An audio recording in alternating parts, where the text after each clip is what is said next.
जय हो। किसी बच्चे ने ये कहा कि सर कोई लल्ला दे दीजिए खेलने के लिए। तो आज का जो टॉपिक है, प्ले विद द लल्ला। अब इसमें भी एक छोटी सी कहानी है। कहानी क्या है कि एक बच्चा था, वो मैं क्लास में जाऊं, कुछ पढ़ाना शुरू करूं, वो पीछे से उठ के आइल से होते हुए sir I can do it, I can do it, I can do it, और यहाँ खड़ा हो जाए। अब ये सिचुएशन डांटने वाली तो है नहीं, बाकी बचे हुए 40 बच्चे और हैं, 42 बच्चे, तो क्या करें। तो मैंने क्या किया कि उसको मैं क्लास में एंटर होते ही उसको एक क्वेश्चन दे देता था, और वो उसके साथ पूरे 40 मिनट खेलता रहता था। 35 मिनट, उतनी देर में मैं सबको पढ़ा देता था। That used to act as लल्ला। वो पूरे 40 मिनट उस लल्ला के साथ खेलता रहता था। तो वो लल्ला से किसी बच्चे ने कमेंट किया कि सर एक लल्ला हमें भी दिखाइए। तो वो लल्ला आज मैं दिखा रहा हूं, और एंजॉय करें। ये एक मेटल एक्टिविटी सीरीज है, और ऊपर से दो, नीचे से दो, नीचे से दो, बाकी सब। तो these are most active,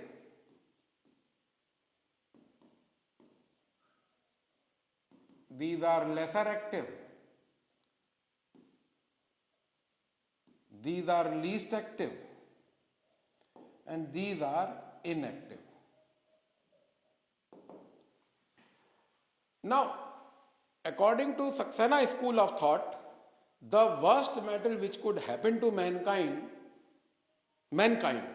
not economy, is gold. कुछ नहीं किया इसने। गोल्ड के चाकू नहीं बनते, गोल्ड के गर्डर्स नहीं बनते, गोल्ड के ब्रिजेस नहीं बनते, गोल्ड के स्पीयर हेड्स, जेवलिन। मतलब हमारे फोर फादर्स ने आज से 2-4 हजार साल पहले कम से कम गोल्ड के सहारे तो अपने बच्चों को सेव नहीं किया होगा, अपनी फार्म्स को सेव नहीं किया होगा, अपने एग्रीकल्चरल लैंड्स को सेव नहीं किया होगा। The worst metal according to my school of thought is gold. हाँ, ये अलग मजीद बात है, अलग बात है कि गोल्ड इकोनॉमी का स्टैंडर्ड है इसलिए कॉस्टली है, लेकिन केमिकल पॉइंट ऑफ व्यू से गोल्ड का कुछ काम ज़्यादा है नहीं। ना उसके आयरन जैसी स्ट्रेंथ है, ना मैग्नीशियम जैसी बर्निंग कैपेसिटी है, dazzling white light. Magnesium ribbon was held as flash.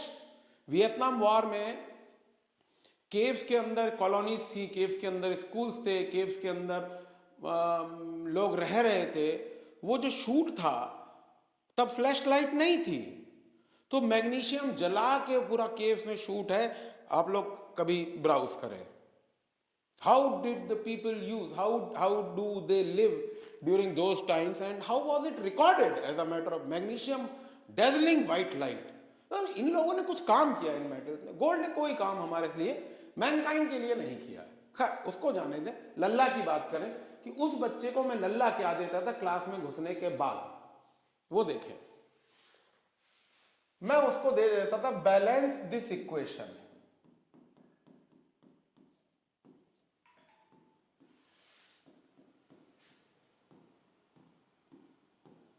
एक था, एक लल्ला उसे दिया, बैलेंस द इक्वेशन। अब वो इसी में खेलता रहेगा।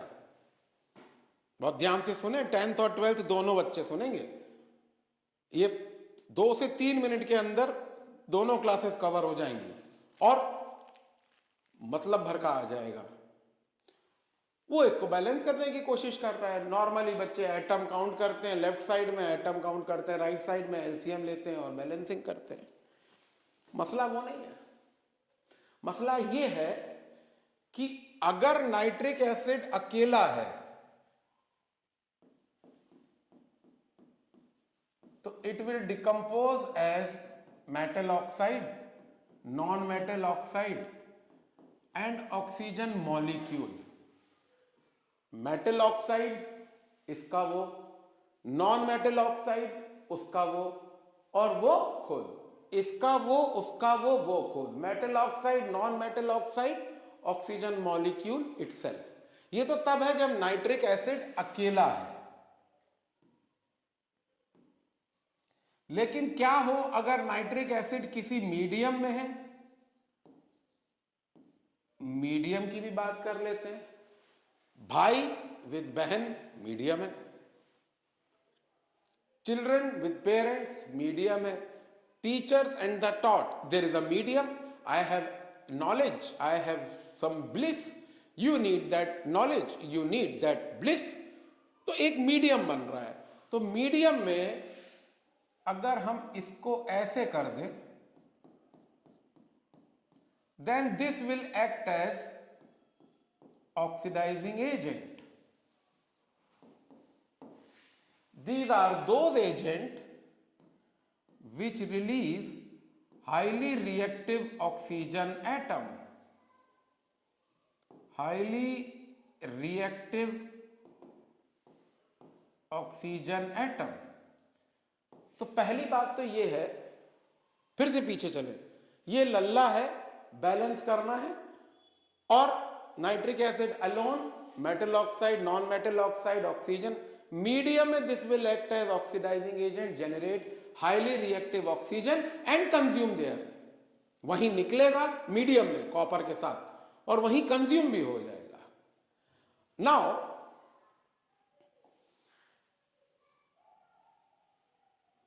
let us see how.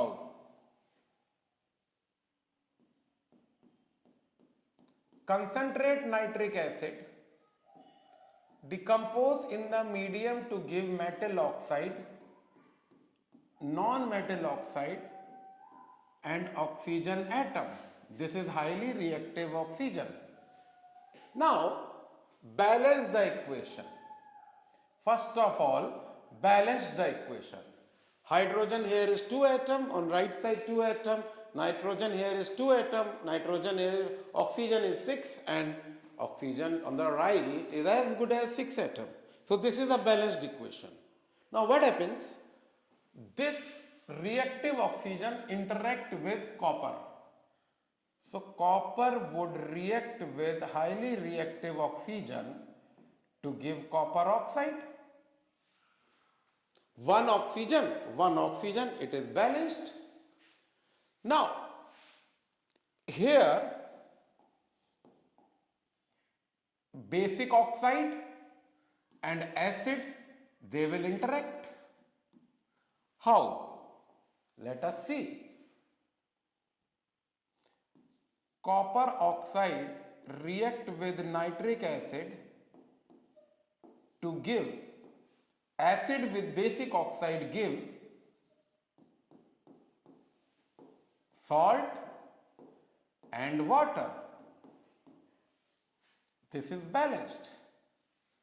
Now once again I repeat, when nitric acid is alone, it will release metal oxide, non-metal oxide, oxygen molecule. But when nitric acid is in a medium, it will act as oxidizing agent, release highly reactive oxygen. Now this highly reactive oxygen will oxidize metal to its oxide, and metal oxide is basic, nitric acid is acidic, neutralization reaction. Balance the equation.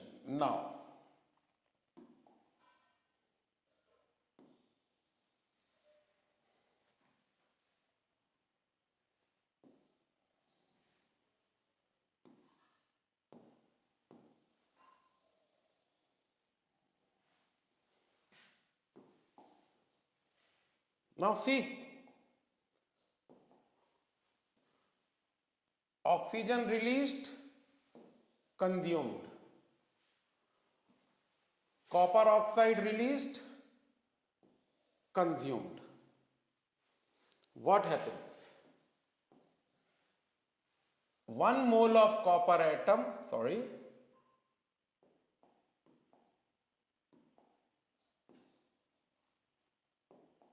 1 mole of copper atom react with 4 molecule of nitric acid to give copper nitrate, water 2 molecule, 1 here, 1 here, and 2 molecule of nitrogen dioxide. And after oxidation, After oxidation, after copper oxide consumed, this is the oxidized product.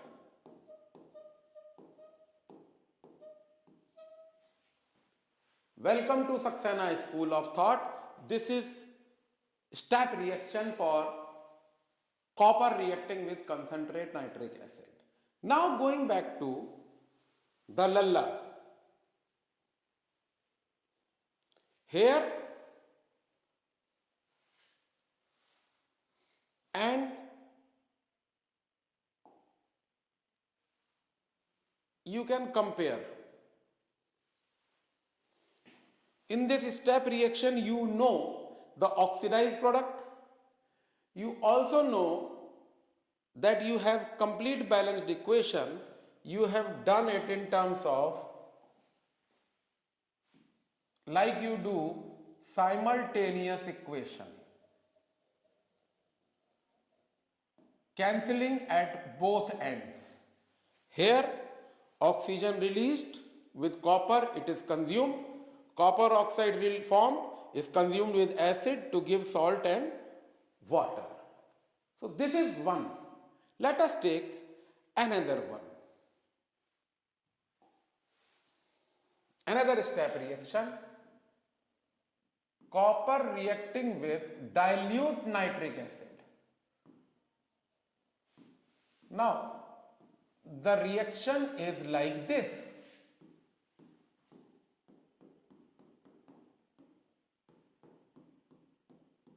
But the question is how to balance it. Again a lalla. Either you can do rote learning. अरे teacher ने कहा है, पापा ने कहा है, mummy ने कहा है, रट लो रट लो रट लो.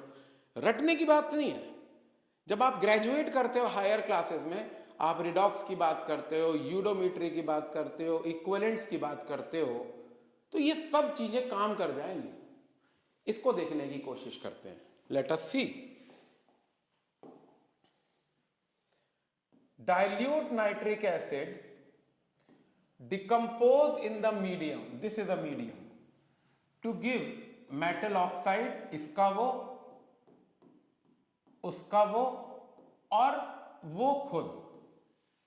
मीडियम में you release nascent oxygen. Nascent in its own. Nascent is कोई साधु महात्मा जंगल में रह रहा, he is into nascent, a trance on its own.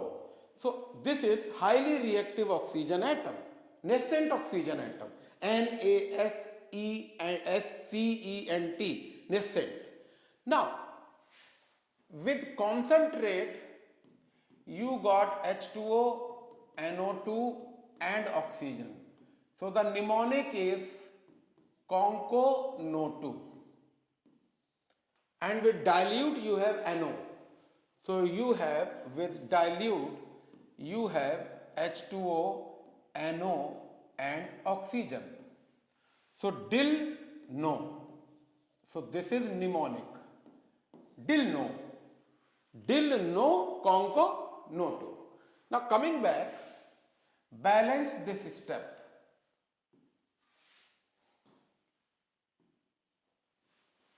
One copper in the medium react with one oxygen to give copper oxide. How many moles of oxygen atom have you consumed? 1. But how many have you generated earlier? 3. So you multiply this with 3. Each equation should be balanced. Now metal oxide would end up reacting with acid to give salt and water. Salt and water.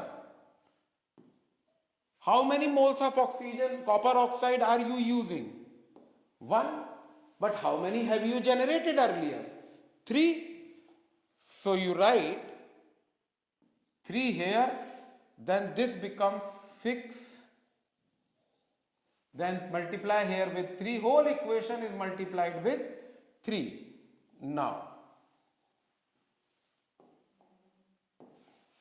3 oxygen released, 3 oxygen atom consumed. 3 copper oxide released, 3 copper oxide consumed. So what remains? Let us do it.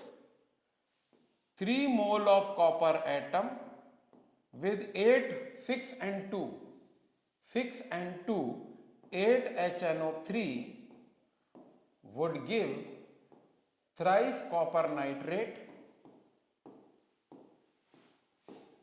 4 H2O